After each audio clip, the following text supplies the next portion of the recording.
welcome to Justice. I'm Judge Janine Pirro. Thanks so much for being with us tonight. Let's get right to my open.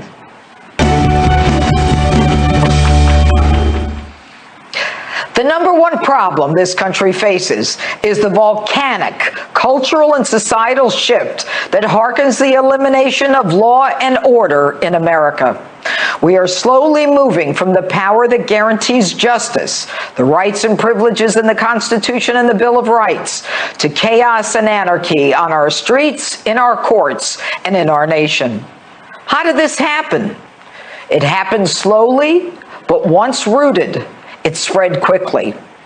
In 2016, when Donald Trump ran as the law and order president, the term law and order was met with resentment and resistance. For me, it was the essence of a 32-year career as a prosecutor, judge, and DA. Who could be against law and order? But the groundwork had already been laid by the leftist Marxists for the systemic dismantling of law and order. Bail was rescinded in states across this country, even with Republican governors like Chris Christie in New Jersey. The argument used to rescind bail was overcrowded jails and saving taxpayer dollars. But the ultimate goal was to keep suspects out of jail and promote social justice, irrespective of the human cost. The elimination of cash bail creates a turnstile free-for-all where the accused literally walk out of the precinct, feeling fully empowered to threaten, stalk, intimidate, and terrify their victim. And yes, even emboldened enough to reoffend again. The message to the victim is obvious. The accused has greater rights and certainly more power than you. That elimination of bail alone, a fundamental pillar of our criminal justice system, was a game-changing play that shifted the autonomy and the power to the criminal. A rupture in mandating that offenders return to court for trial. We were constantly reminded of the folly created when headlines of criminals going out to reoffend after being released blared across the news.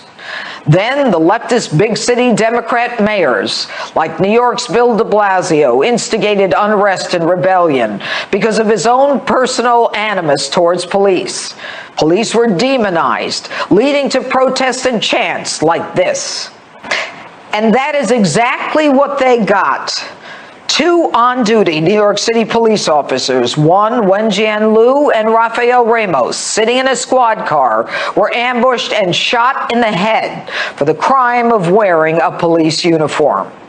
Thereafter, cops were openly harassed, ridiculed, and denigrated with water, milk cartons, and various objects thrown at them, to being beaten with baseball bats, 2x4s, concrete, bricks, Molotov cocktails, and in April, NYPD officers had bleach thrown at them by a man with Molotov cocktails and more explosives. Protest against police, focusing only on black lives taken at the hands of police.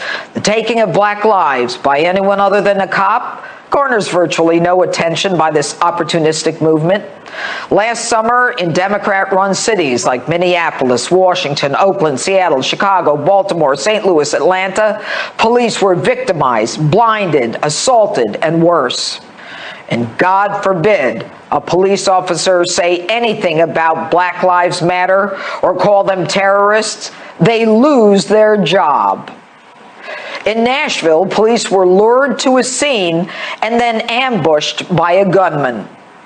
And then in come the Soros-funded DAs who don't deserve the title and would probably prefer being called social justice warriors, since they are more concerned about the criminal than the victim. Democrat leftist DAs like Cy Vance in Manhattan prefer to dismiss charges against arrested protesters, telling his staff to inquire whether cases can be made against the very police who arrested the protesters. DAs like George Gascon in California are reviewing sentences of convicted violent felons already in prison so he can retroactively reduce their sentences. Another Soros-funded DA beauty is Chesa Boudin, reluctant to prosecute domestic violence cases. Of the last 131 police arrests for felony domestic violence, Boudin dismissed 113 and is still reviewing the others. The man, you may have heard of, recently arrested for the street stabbing of two elderly Asian American women. A man named Thompson had been arrested for stabbing someone else with a pair of scissors. That same DA Booten diverted the case and never prosecuted Thompson, who then went on to stab the two Asian American women. And it doesn't end there. California is about to grant early release to tens of thousands of violent repeat offenders pursuant to Governor Newsom's emergency declaration. 76,000 inmates will be released early to prey upon the residents of California, including 20,000 inmates who are serving life sentences. You heard it, life sentences. This, where there is an increase of 30% in homicides in LA. These crime spikes are occurring with the newly elected Soros-funded DAs who refuse to seek enhanced sentences for repeat violent offenders. And all the while, progressive DAs and governors, they have their own security and their own protection. And in a shock this week, almost half of the federal charges brought against Portland rioters, including assaults on federal officers, have been dismissed by the feds. The Department of Justice has actually dismissed cases where their own officers have been victimized. Multnomah County DA has declined to prosecute 70% of the rioters in Portland. And then came the tectonic shift, defund the police, an effort to dismantle and disempower police departments by removing funding. Along with that came restrictions on how police could arrest. And if those regulations were not met, the officer would be prosecuted. Worse, qualified immunity is being removed so that police do not have the benefit of defending their actions based on their training and department policy. Make no mistake, removal of qualified immunity will lead to an even greater mass exodus from police departments. So, we now find ourselves in a country shifting from law and order to sheer lawlessness. As a result, gun sales are higher than ever, and we are left to defend ourselves. But the problem when we do is that we're faced with more Soros-funded prosecutors happy to bring charges against us. The frustration is overwhelming. Take a listen. I wake up every morning and kiss my family goodbye, knowing that there's a possibility I won't come home. I am tired of every time I wake up in the morning, there's someone else polarizing the fact that maybe law enforcement is just not a good thing. All of us are not bad. I am not as they are. There's only one way to end. That means not being afraid, not going away quietly. They are Marxist and anarchists. They hate America and they hate us. I didn't spend 30 years fighting for law and order to be told it doesn't work by some leftist lunatic. None of these police-hating, flag-hating, Constitution-hating Marxists can take over the greatest system of justice in the world. No, it's you guys who got it wrong. This is America, a place where we respect law and order, the flag, the police, and each other. So, folks, we're in the fight of our lives. The choice couldn't be clearer. The only alternative is to fight the forces that seek to tear down mankind's greatest experience and freedom. And that's my open. Let me know what you think on my Facebook and Twitter, #JudgeJanine. And if you like my opens, you'll love my closing at the end of the show. But first, joining me right now, Detroit Police Chief James Craig. Good evening, Chief. Hey, how you doing, Judge Eugene? Glad to be on your show. Well, we're thrilled to have you on, Chief. I mean, I have tremendous admiration for you, Chief. I must tell you that when we hear about Portland burning and the big cities burning, Atlanta burning and police precincts burning, for some reason, your department, your city, we don't hear about police precincts burning in Detroit. What do you know that the rest of the chiefs haven't quite figured out? Well, first and foremost, it's called courage. It's called standing up and supporting the great cops that do the great work each and every day. It is so unfortunate now, Judge Eugene, that nobody's standing up. And I hate to say it, but many of my colleagues who sit in my seat, they're quiet. It's no wonder that New York has had a 75% increase in their attrition rate, retirements, resignations. And then they take away qualified immunity, as you pointed out. But then you have people who sit in seats of influence. I didn't say leadership, Judge Janine, influence. Like LeBron. What does he say? You're next. What about Maxine Waters? Yeah. An elected, I won't say leader, a person of influence. I remember back when I was in Los Angeles dealing with Rodney King. And then Rashida Tlaib here in the state of Michigan. These toxic words that do nothing but undermine the work the men and women do and work so hard. Look, I'm not an advocate for bad police. I've demonstrated time and again, I hold bad police accountable. But the vast majority of our men and women do it right. And let's talk about the Oscars recently. Okay, but Chief, I want to ask you this. You don't have the problems that we're hearing about in other big cities. There is something that you are doing with the community that is calming the community down. Your community is not out of control. Am I wrong? You are absolutely right. They're not out of control. And you know why? Because the Detroit community, well, first of all, you can't wait for something bad to happen and try to build relationships in the community. You can't do it.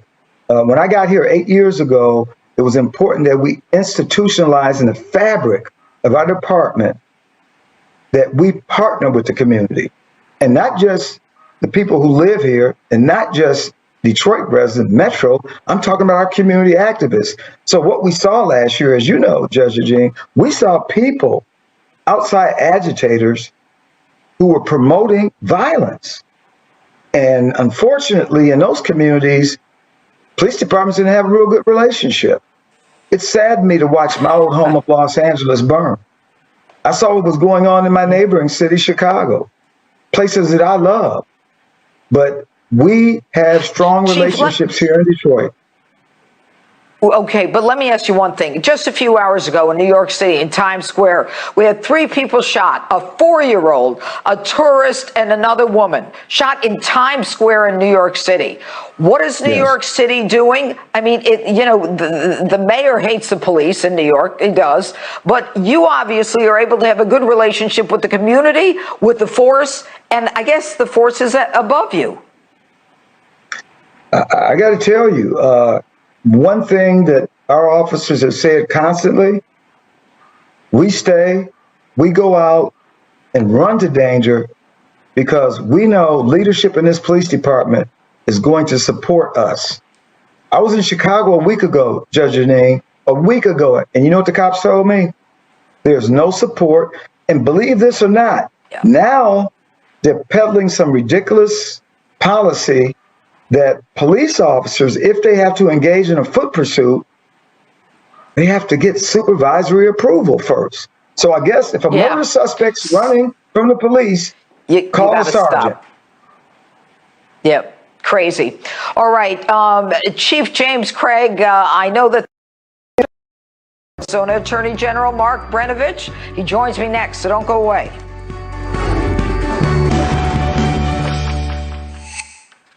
As if we needed more evidence of an open border, ICE deportations fell to a record low in April, despite border apprehensions staying near a 20-year high.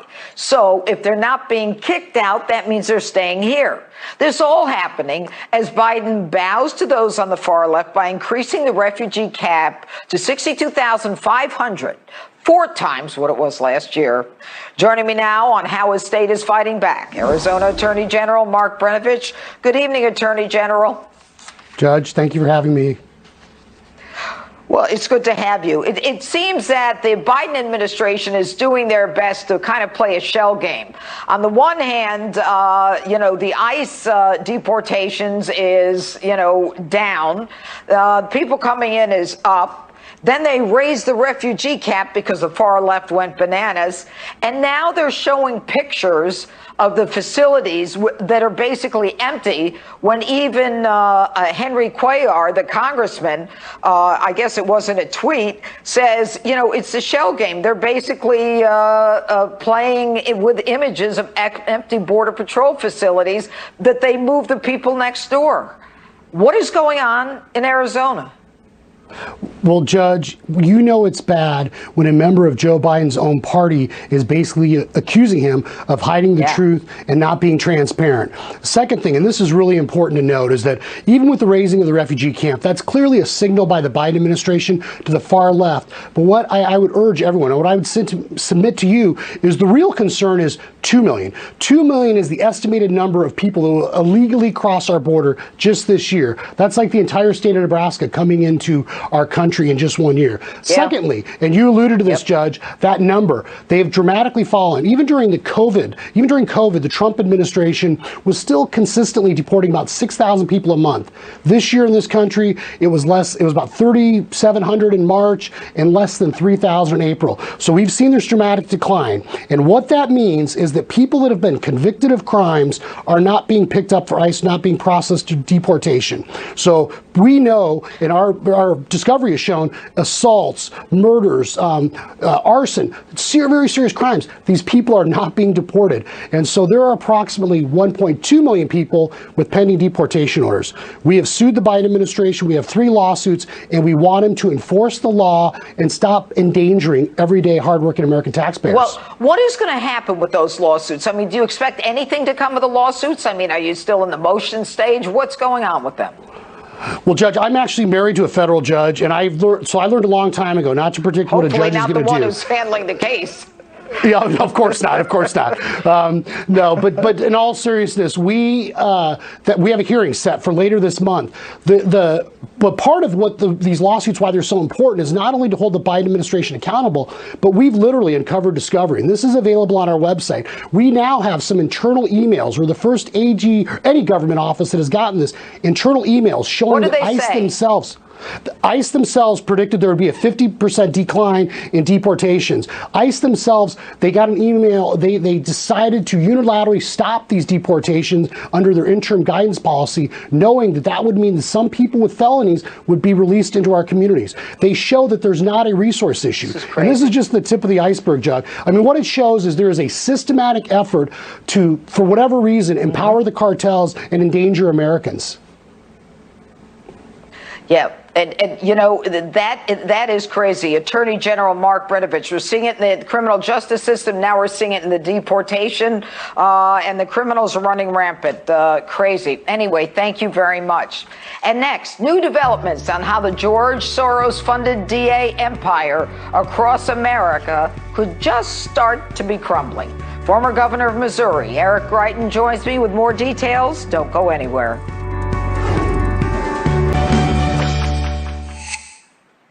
Could the George Soros-funded DA empire across America soon be crumbling? New reports this week that St. Louis Circuit Attorney Kim Gardner is now facing a disciplinary review that could result in the loss of her law license. An investigation has found there is probably cause Gardner committed professional misconduct during her investigation of former Missouri Governor Eric Greitens. Missouri Senate candidate and the former governor of Missouri himself, Eric Greitens, joins me now to respond to these developments. All right. Right now, we've got another George Soros-funded prosecutor who's in a bit of hot water as a result of her investigation and her hiring an investigator to investigate you. Why don't you tell us what the background is and what she is accused of? Yeah, so Judge, what happened here is real simple. As governor, I stood up for the people of Missouri. I backed our law enforcement officers, and when Antifa came to Missouri, we defeated them. And then I was attacked by a George Soros-funded prosecutor. And when we say George Soros-funded, she received over 70% of her funding directly from George Soros.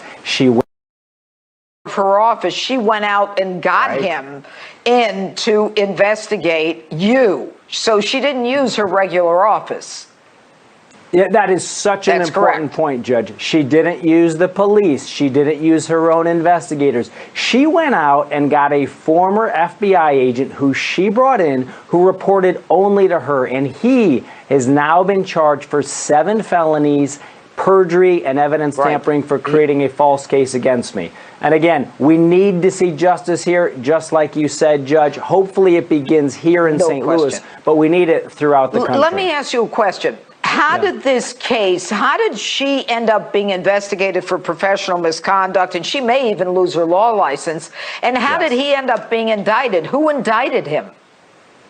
Well, we kept the fight. We kept the fight up, Judge. Look, we know there's this big wave of leftist lies. We saw it with the Trump-Russia collusion hoax. You saw it with the Brett Kavanaugh hearings. But we kept fighting, and eventually a special prosecutor charged that FBI agent with those 7 felonies, and the Office of the Chief Disciplinary Counsel, the independent reviewer, has found these 79 false statements. So it didn't come from her office. All right, so it didn't come. It did not. Of course, it did not come from her office.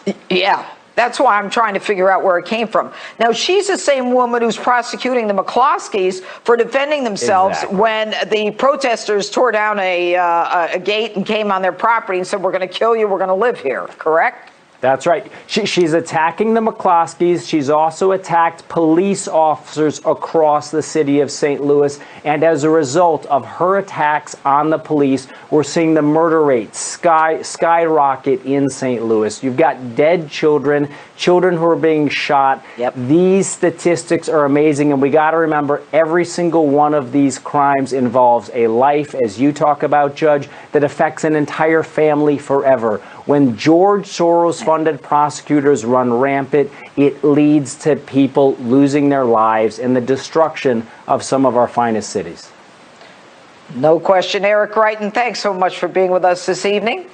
And still ahead, my closing statement on the day of reckoning soon facing California's embattled Governor Gavin Newsom. You got to see this one. But next, Americans are fighting back against mask mandates from coast to coast. Leo Terrell and Tommy Lahren are back and ready to respond.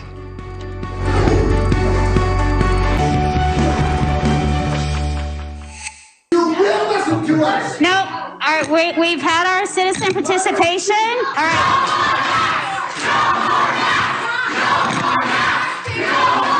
Winder, I move that we adjourn this meeting. Those were vocal parents protesting a mask mandate at a school board meeting this week in Utah.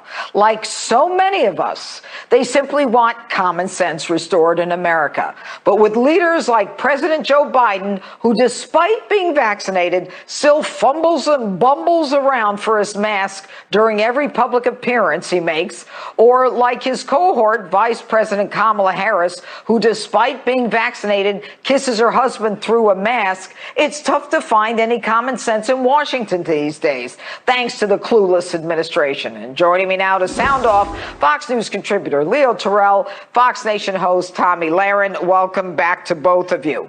All right, now, Leo, I got to go to you. I went to Tommy last time first. Leo, you know, when the parents say something and then they say, "We've had our citizen participation, it's over." Did your blood start boiling? You know, I am so angry. Judge, I was a former school teacher. I still have my teaching license. And, it's just horrible throughout the entire country. Parents are upset with the lies being told about the pandemic, especially the use of a mask at school. The safest place in America are the schools. The schools are safe, the kids are safe, and yet the mask is a form of control. The Democrats do not want the mask to go away. That's why Joe Biden is fumbling around with the mask. That's why Kamala Harris is kissing her husband with a mask. They've been vaccinated. You know why? It's a form of control, and they want to scare the American public. The American public figured it out. They're not afraid of the pandemic anymore. They're vaccinated, and of all places, the schools are the safest place. Take those masks off. Stop the control. All right. Tommy, you were nodding your head as I was. Go ahead. Yeah, and I just want to say, you know, we live in the United States of America, and there is no end to our citizen participation. So I'll say that first. This whole United States is our free speech zone, and we're going to have it, and we're going to speak up. But just as Leo said, you know, the masks have become a control mechanism. I think that liberals take special joy in seeing people cover their face, lose their identity. And I also want to say this. We need to lift all the mask mandates. If private businesses want to have a mask mandate, that is fine. And then we, as the American people, decide if we want to be patrons of those businesses or not. But I'll tell you this, Judge, I have a feeling once these mask mandates are lifted in these localities and the federal mask mandate, the American people will show where they want to go. And I have a feeling it's going to be places that are maskless, that believe in patriotism, that believe in self-reliance, and that believe in the independence and the American spirit. And we will not have our masks anymore. We will free the face. Well, there's no question about it. But, you know, I got to ask you one question, Leo. You know, the other day, I think it was last week, Joe Biden, he's at the lectern, and he comes back. He's looking for his mask. He's all, you know, anxious, like, where's my mask? And then he says, I'm going to get in trouble. Then later in the week, this week, he comes back to the lectern to take a question. He says, oh, I'm going to get in trouble. Who's he going to get in trouble with? What's with him? Who's back in the White House getting him in trouble? Joe Biden, Judge, is more afraid of the left than he is to the right. He's afraid of the socialists. He's an empty suit. Listen, I want to be very honest. I'm being very candid. Everything that comes out of Joe Biden's mouth is controlled by the socialists, by the left. He's not, those are not his opinions. What you're hearing from Joe Biden are the opinions of the socialists, the extreme left. He is an empty suit, Judge. 30 seconds. Go ahead, Tommy. No, he absolutely is, and Leo's exactly right. I mean, at first I thought maybe he was thinking that Nancy Pelosi was going to be angry with him, maybe Kamala was going to be angry. At the end of the day, as Leo said, he has to push the leftist agenda. He's terrified. I don't know who's going to put him in timeout, who's going to lock him back in that basement again, but he's terrified. He's just like, please, let me come out of the basement. Let me be around the American people. I'll wear my mask. That's fine. It was twice I'll be on my Zoom call. Just let me out of the basement. All right, Tommy and Leo, stay right there. Next up, the Squad is calling to defund the police. But meanwhile, AOC wants to fund a climate corps that could cost taxpayers up to $10 billion with a B dollars. Tommy and Leo are back with reaction.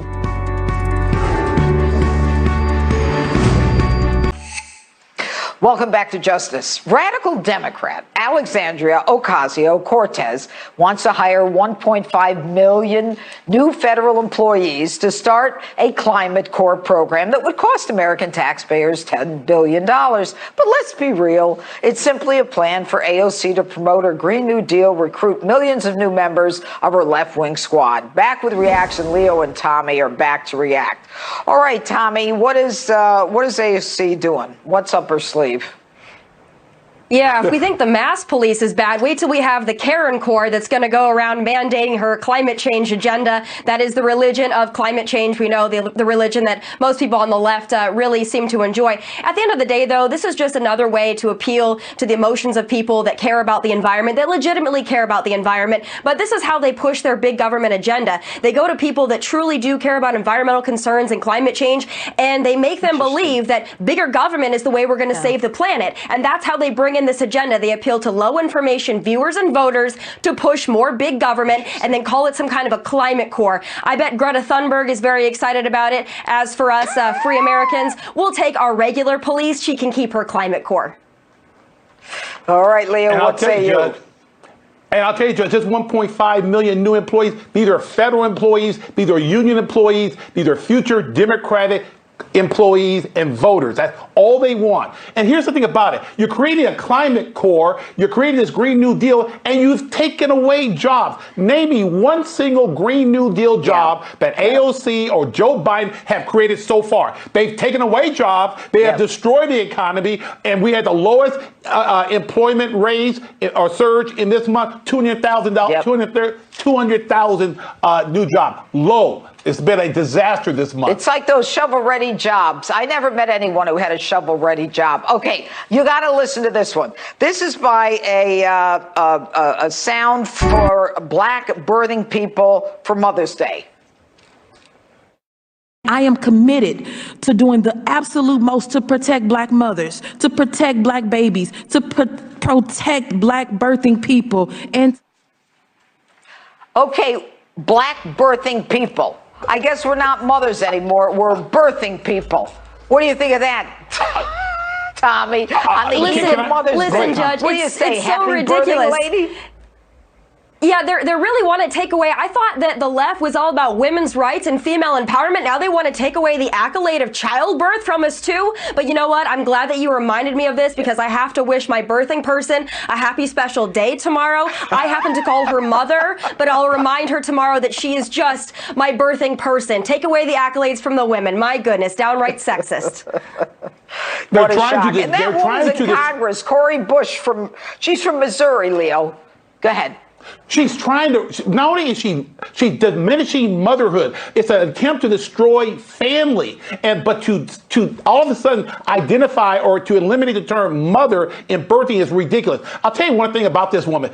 I don't know if it's her or Tlaib. They're the most racist Congress people I've ever heard. Everything is racist. Just trees are racist, groceries are racist, buildings are racist. They don't give you any facts. It's just racist, racist, racist. It's ridiculous. Totally. Leo, I'm laughing, but at the same time, if you don't look a certain way, you're obviously a racist. I mean, there's no safe space now. We're looking for it. The sidewalks are racist. Stoplights are racist. Everything is racist. It's amazing. Infrastructure is also racist. Mother's Day, racist. The low-hanging fruit is the race card. Racist. But at the end of the day, Judge, I think we should just laugh at it, because they're so ridiculous at this point. Let's just laugh at them. They are silly. They are now using the term birthing person. I mean, at the end of the day, I think we just got to laugh them out of the building. You do. I'm with you, Tommy. I'm with you, Leo. And you know what? I always laugh with you guys. Love you. Thanks a lot.